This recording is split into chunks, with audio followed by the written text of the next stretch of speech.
Soyuducu maye yoxsa antifriz? Kullant dediyimiz soyuducu maye istifadəyə hazır olan qarışıqdır. Antifriz ilə su qarışdıqda soyuducu mayəyə çevrilir. Kullant il boyu istifadə etdiyimiz mayedir.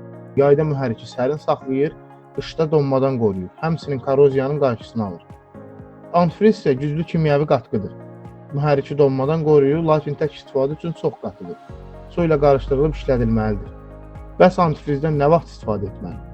Əgər qarışığı özün hazırlayırsansa və ya ekstrem soyuq iqlim üçün daha güclü bir qarışıq istəyirsənsə, məsələn 60% antifriz, 40% su. Vacib qeyd, antifriz adi krant suyu ilə deyil, distillə edilmiş su ilə qarışdırılmalıdır. Antifrizin tək istifadəsi tövsiyə olunmur, mühərriki düzgün soyutmur. Həmçinin mühərriki soyutmaq üçün sadəcə sudan istifadə də tövsiyə olunmur.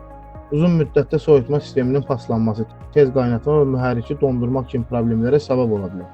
Çaşqınlıq olmasın deyə soyuducu maye alarkən qutusuna diqqət yetirin. İstifadə olunma qaydası qeyd olunur. Bizi izləməyə davam edin.